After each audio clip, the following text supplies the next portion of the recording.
किसान भाइयों नमस्कार। हमारे YouTube चैनल में आपका बहुत बहुत स्वागत है। आज हम आपके लिए डीएपी फर्टिलाइज़र पर एक वीडियो लेकर आए हैं जिसमें हम आपको डीएपी के महत्व, उनके उपयोग, उनके क्या कार्य है, कमी के क्या लक्षण हैं, कितनी मात्रा में डीएपी का यूज़ करना चाहिए, कब इसका उपयोग करना चाहिए, क्या प्राइस रहने वाला है, इन सारी बातों पर चर्चा करेंगे। तो इस वीडियो के अंत तक किसान भाइयों इस जानकारी को आप हमारे ब्लॉग पर भी पढ़ सकते हैं जिसका लिंक हमने डिस्क्रिप्शन में दिया है और आपको ये DAP fertiliser full detail in Hindi के नाम से मिल जाएगा। तो हम इस वीडियो को शुरू करते हैं।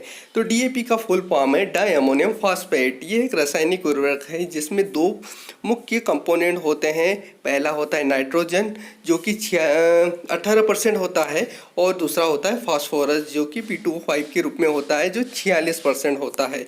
इनके केमिकल कंपोजिशन से बात करें तो नाइट्रोजन के लिए अमोनिया होता है इसमें और फास्फोरस के लिए फास्फोरिक एसिड अवेलेबल है।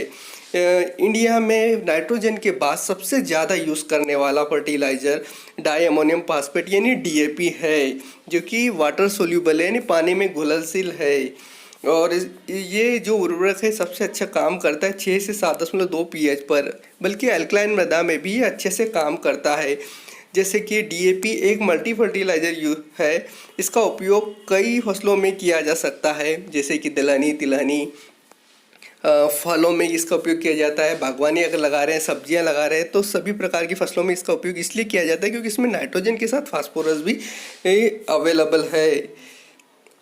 इसे क्योंकि ये खाद है इसलिए इसे ब्रॉडकास्ट विधि से ही दिया जाता है। ये all प्रकार की सॉइल में दिया जा सकता है। इसकी जो पैकेजिंग होती है 50 kg की होती है और इसका जो प्राइस है ये 1200 रुपये प्रति बोरी है। गवर्नमेंट भी इस पर सब्सिडी देती है। यूरिया के बाद सबसे ज़्यादा यूज़ होने वाला फर्टिलाइज़र डीएपी है। डीएपी की जो शुरुआत है 1960 यानी कि हरित क्रांति के आसपास इस खाद का उपयोग शुरू हुआ और ये बहुत जल्दी किसानों के बीच लोकप्रिय हो गया और इसमें दो पोषक तत्व पाए जाते हैं इसलिए भी ये ज़्यादा प्रचलित हुआ है क्योंकि इसमें दोनों ही मुख्य पोषक तत्व पाए जाते हैं, नाइट्रोजन और फास्फोरस।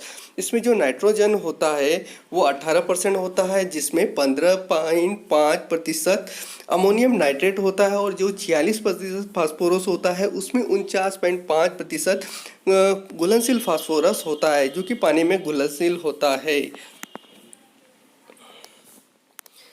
अगर हम डीएपी के कार्य के बारे में यानी फंक्शन के बारे में बात करें तो यह न्यूक्लिक अम्ल, फॉस्फोलिपिड और काइटिन्स के निर्माण में बहुत ज़्यादा उपयोगी है। फास्फोरस जमीन के अंदर वाले भागों जैसे जड़ों के विकास में बहुत महत्वपूर्ण भूमिका निभाता है जो कि जड़ों को मजबूती प्रदान करता है और पौधों को खड़े रहने के लिए सहायक है। यह नाइट्रोजन का अपचय करके प्रोटीन के निर्माण में कार्य करता है तथा पौधों में पोटास और नाइट्रोजन की कमी को दूर करता है।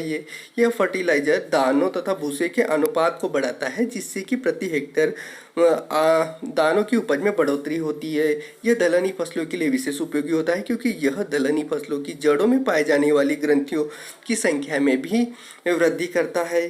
फास्फोरस से पौधों के में रोग और कीट के प्रति जो रोग रोधिता है या क्षमता है वो वृद्धि होती है। फास्फोरस पौधों को गिरने से यानी लोजिंग क्रिया से बचाता है। अगर आप इसके कार्यों की बात करें, ये उपयोग की बात करें तो ये अभी हमने जो उपयोग बताए हैं सारे कार्य इसी के हैं। अब हम फास्फोरस की कमी के लक्षण के बारे में बात कर लेते हैं। फास्फोरस जो कि जड़ों की वृद्धि एवं विकास के लिए आवश्यक है, इसलिए अगर इसकी कमी हो जाएगी तो जड़ें कमज़ोर हो जाएगी और पौधा लंबा और पतला हो जाएगा। अनाजों में अनाज की जो फसलें होती है जैसे गेहूं की फसल है उसमें लोजिंग क्रिया यानी पौधे गिरना शुरू हो जाएंगे।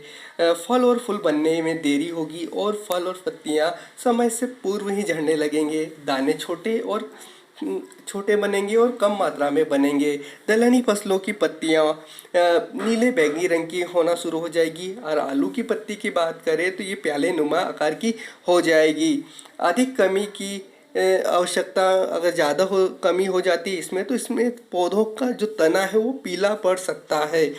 कई सारे किसान भाइयों का जो डाउट रहता है कि एनपीके ज़्यादा फायदेमंद है या डीएपी, तो ये डिपेंड करता है फसलों पर कि आप कौन सी फसल ले रहे हैं।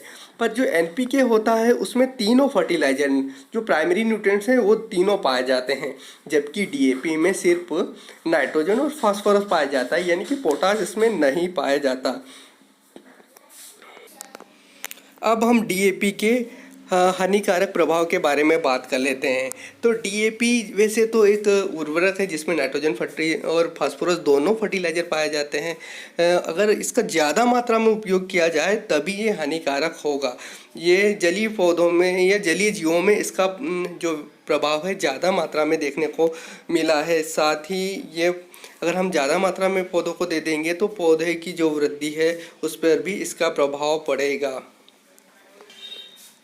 जबकि इसे हम ज़्यादा पीएच वाली मृदा में इसका उपयोग करेंगे तो इसकी पौधों की जड़ों को भी नुकसान हो सकता है, और इसका ज़्यादा उपयोग से जड़ों के लिए इस मजबूती के लिए इसका उपयोग किया जाता है। तो अगर ज़्यादा मात्रा में देंगे तो इससे जड़ें कठोर हो जाएगी और पौधे की वृद्धि पर भी इसका प्रतिकूल प्रभाव पड़ सकता है। अगर गैर कृषि उपयोग की बात करें तो इसका उपयोग जंगलों की आग बुझाने के लिए किया जाता है, पोषक तत्वों को के स्रोत बनाने के लिए इसका उपयोग किया जाता है। कई प्रकार की जो औद्योगिक प्रक्रियाएं होती है, रासायनिक क्रियाएं होती हैं, उनको पूरा करने के लिए किया जाता है। खमीर किण्वन के लिए इसका उपयोग की बात करें तो इसमें अमोनिया गैस और फॉस्फोरिक एसिड के कॉम्बिनेशन से इसका निर्माण किया जाता है। अगर इसके कलर की बात करें तो ये ब्राउन कलर में आता है और रेड कलर में आता है, ये आप स्क्रीन पर देख सकते हैं। ये कई तरह की केमिकल फर्टिलाइज़र कंपनियां बनाती हैं, जैसे इप्को हुआ, क्रिबको हुआ, और भी बहुत सारी कंपनियां हैं जो डीएपी का प्रोडक्शन करती है। तो इस वीडियो में बस इतना ही दोस्तों। अगर ये वीडियो आपको अगर अच्छा लगा तो हमारे चैनल को सब्सक्राइब कीजिए, वीडियो को लाइक कीजिए। अगर कोई सुझाव है तो हमें कमेंट कीजिए। Thank you for watching this video.